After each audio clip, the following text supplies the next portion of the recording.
What is up, my beautiful tubers? Thank you so much for clicking on today's episode. It bloody means the world to me, mate. And today, we're going to be going over the bloody SMG-37 Defender. More on that after the intro.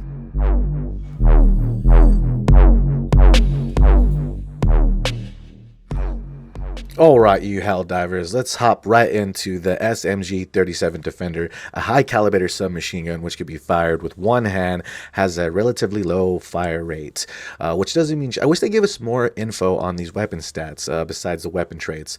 This can be obtained in the Helldivers Mobilize on the third page, and it's about 70 medals, I believe, which comes down to about, including all the other medals. Let's get into the loadout. I like to bring in the 500 kg bomb. It's either this or maybe even the Eagle Airstrike. These are two valuable options. Maybe even the napalm or whatever you feel comfortable with, whatever you have unlocked. I like to bring in the orbital rail cannon as well. Maybe even in the orbital laser, but you only get 3 uses out of that with the large cooldown time, so be aware. And again, whatever you have unlocked, it's all good, whatever you're comfortable with. This is my loadout. I'm bringing in the guard dog Grover, despite what you see on the screen. That's what I normally use. A lot of people use a shield generator pack. That's also very viable, and anything is good, honestly. I like to use a quasar cannon. A lot of people have been using the flamethrower, the grenade launcher. It's all good. It's all good in my opinion. Now, whatever you have unlocked and whatever you can deliver the most democracy with, fucking use it, you bloody bleeding divers. Except for the ballistic shield. We'll get more into that after we finish this loadout. For the boosters, I'm bringing in the stamina enhancement, mainly because I'm rocking the medium armor. This medium armor does drain stamina hella fast, so I like to use that stamina enhancer just so I can keep my bollocks, me shoulders on me bollocks. I like to bring in me fucking grenade pistol, mate. The grenade pistol does good against these armored warriors like a motherfucker. It's in the Democratic War Bond though, so if you don't have that purchased, this is where it's going to be at. It will be on the last page for a shit ton of medals. I'm pretty sure you know that by now. I'm loving the impact grenade a lot. I'm loving the incendiary impact, and I'm also loving the stuns. So depending on your play style, that's what you're going to want to bring in for sure. Totally up to you though. I've just been using the impact grenades because it works wonders with the SMG. It's a good pair. Going on to the ballistic shield, which is not a good pair, not a good combo. It might be good for the automatons, but not for the Terminids, not for these bugs, man. They're mainly because you get swarmed a lot when they're coming at you like this. It's totally fine, but when you get swarmed, that's when it becomes a problem. And because of like the low footsteps audio and just the bad EQ in general, it's hard to tell when you will get pushed. And a lot of times Bile spewer will come up right behind you and just spit its vomit on you and kill you if you're trying to use this. So be wary of that. Not the best thing to use when you're fighting against the bugs. Let's go into the weapon stats though. Against the knight, we're looking at the damage and the fire rate is going to win with 70%, but you're going to lose with the knight with the 138 when the ammo capacity is at 50. But the recoil, you're going to make up for it as well. I think still the Defender is going to be better in that option. And with the Pommeler, the Defender looks good on paper, right? We're winning with the damage. We're winning against the fire rate. But the one thing that the Pommeler has that the Defender does not have is those stagger rounds. So let's get into the weapon stats. This weapon does have a flashlight. You could toggle on between auto, on, and off. Depending on if you're going in light or dark missions, this is when it does come into viable. It is a one-handed weapon, and it does have 3 firing modes: the auto, semi, and burst. And we will get into that right now. Light armor penetration. This does slight stagger effect, just a slight stagger effect. It does have a 20-meter damage drop off, and it does have a 20-meter sound profile. So keep all that in mind when you're using this weapon. And just in the background, I'm toggling on between the 3 firing modes. The reload time is going to be 2.5 seconds, mate. When you got one in the chamber, it's going to be 3 seconds with the empty mag because you're going to have to reload it and rack that mag. So it's going to have to make up for that fucking 0.5 of a second, mate. And then the ammo capacity, though, is one thing because you have 45 round mag. You have 45 rounds and 7 mags. It's going to give you 315 total rounds. It will give you, give you all 7 mags when you hit the supply station. But I am running out of ammo so much when I'm using this weapon that I'm looking for ammo anywhere I can when I'm using this gun, and it's kind of a pain in the ass. But nonetheless, let's get right into all the more weapon stats.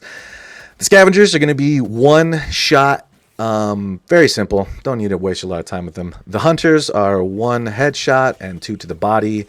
Pretty much just feels like a one shot though, with the fire rate and everything like that. They go down very easily. So they, even when they swarm you, depending on what loadout you have, it's very easy to manage them when they try and flank you. But, you know, going on to the Shriekers. The Shriekers actually, believe it or not, are one headshot if you could hit it, and it 2 to 3 body shots. So they do come at you in swarms, so that actually helps out a lot when you can manage those hits, when you can get those headshots. With the Warriors, it's going to be 3 headshots and 5 to 6 body shots. The Armored Warrior, since you can't hit the head, it's going to be 15 to 18 body shots, depending on what angle you can come at it. I recommend using the grenade pistol. Works a lot better and faster, or just hitting them with your impact grenade and then finishing them off with your SMG is the best way to handle those guys. The Brood Commanders, 5 to 6 headshots, and it's, believe it or not, it takes 1 to 1.5 mags for the body shots. It's a lot, this motherfucker. This cheeky motherfucker is a bloody tank, mate. He's more like a fucking German tank, not like a British tank.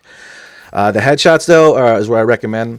The Shriekers, the Stalkers, if you can get the headshots, I know they're invincible coming up to you, but if you can get the headshots, it's only 4 to 5 headshots, and pretty much like a full mag when they are coming up to you, because they are invincible, and those tongues, man, oh man, Stalkers fuck you up. The Bile Spewers, 3 to 4 headshots.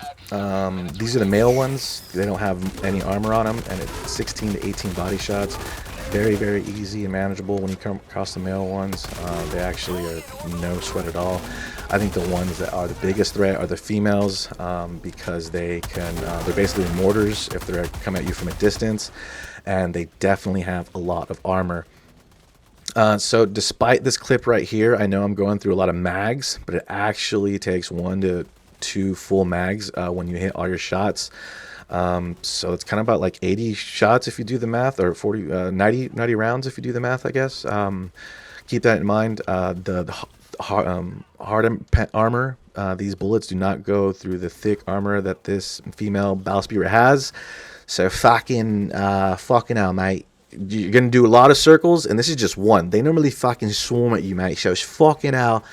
It's one of the hardest Terminids to fight, in my opinion.